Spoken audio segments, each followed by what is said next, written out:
Федералон проект «Бережливый регион» фалвараны хожа ахаштканын сагат ирештоны. Автома орашей андер регионты. Проекты Архайнс министрата ведомствата ама республикае куштотта. Куда хашткон сау ама савар фарштатылма бакушынқа уйтыхай зыртой шармагонт амбарды.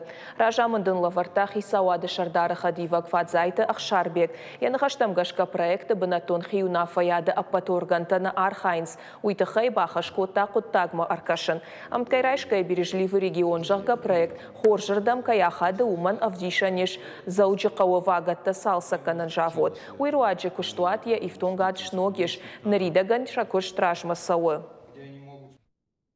Вообще-то сам проект назывался «Бережливое производство». Оттуда все это началось, и плавно это перешло и органы управления тоже.